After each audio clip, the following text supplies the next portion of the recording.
మనలో మార్పు రానంత వరకు రోజులు మారినా, నెలలు మారినా, సంవత్సరాలు మారినా మన జీవితంలో ఎటువంటి మార్పు ఉండదు. మార్పు అనేది నేనుండే మొదలవ్వాలి. మనల్ని కన్న తల్లిదండ్రులు మనకేమిస్తున్నారు అని ఆలోచించడం మాని మనం వాళ్ళకేమిస్తే సంతోషపడతారు అని ఆలోచించండి. మంచితనంతో ఉండాలి, మంచి మనసుతో ఆలోచించాలి. అప్పుడే అంతా మంచి జరుగుతుంది. ఈ రోజుల్లో కొందరు ఎలా ఉన్నారు అంటే ముందు నీతులు వల్లిస్తారు, మళ్ళీ ఏం తెలియనట్టు వెనక గూతులు తవ్వుతారు. జాగ్రత్తగా ఉండండి. మనశ్శాంతి ఇవ్వని సంపద, ఆరోగ్యం లేని ఆయుష్, అర్థం చేసుకోలేని బంధం, అక్కరకు రాని స్నేహం, ఉన్నా ఒకటే లేకున్నా ఒకటే. తన వ్యక్తిత్వాన్ని తన ఆస్తిగా భావించేవాడు ఎప్పటికీ రారాజు. సాటి మనిషికి సహాయం చేయలేని వారు భగవంతుణ్ణి బంగారు పూలతో పూజించిన వ్యర్థమే అవుతుంది. భగవంతుడు మన క్షేమం కోసమే కొన్ని బంధాలను దగ్గర చేస్తాడు, మరికొన్ని బంధాలను దూరం చేస్తాడు. దగ్గర చేసిన బంధాలను అలుసుగా చూడకండి. అలాగే దూరమైన బంధాల కోసం ఎప్పుడూ ఆరాటపడకండి.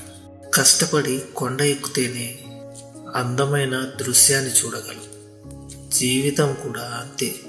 కష్టపడితేనే అందంగా ఉన్న ఆనందాన్ని చూడగలం. నీ బ్రతుకు తెరువు కోసం ఎన్ని విన్యాసాలైనా చెయ్యి, కానీ ఎదుటి వారి బ్రతుకు వినాశనం కావడానికి నువ్వు మాత్రం అసలు కారణం కాకు. గతం గురించి ఆలోచించి భవిష్యత్తును పాడు చేసుకోవడం మూర్ఖుల యొక్క లక్షణం. చేయిజారిన ప్రతి నిమిషాన్ని భూమిపై ఉన్న ఏ సిరి సంపద కూడా తిరిగి ఇవ్వలేదు. సమయాన్ని వృధా చేయకండి.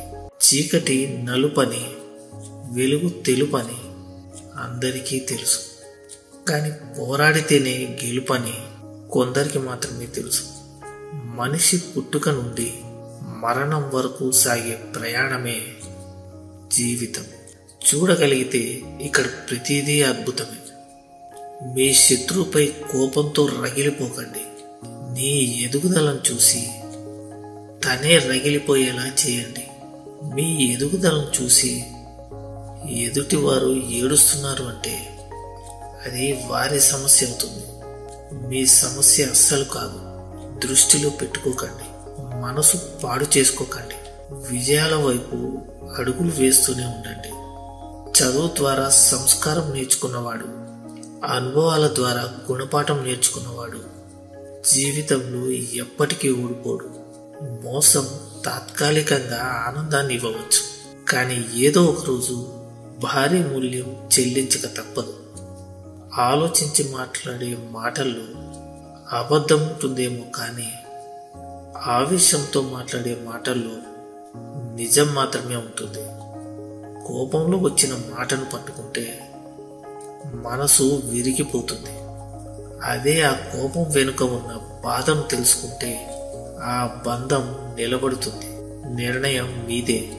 గడిచిన కాలం చాలా బాగుంటుంది, ఎందుకంటే మళ్ళీ తిరిగి రాదు కాబట్టి. రాబోయే కాలం అందంగా ఉంటుంది, ఎందుకంటే నచ్చినట్టు ఊహించుకుంటాం కాబట్టి. ప్రస్తుతం మాత్రం కష్టంగా ఉంటుంది, ఎందుకంటే అనుభవిస్తున్నాం కాబట్టి. కాదంటారా? కఠినమైన జీవిత సత్యం ఏంటంటే అందరి గురించి ఆలోచించే వాళ్ళే ఎక్కువగా బాధపడుతూ ఉంటారు. ఎవరు ఎలా పోతే మనకెందుకులే అనుకునేవారు దర్జాగా హుందాగా ఉంటారు.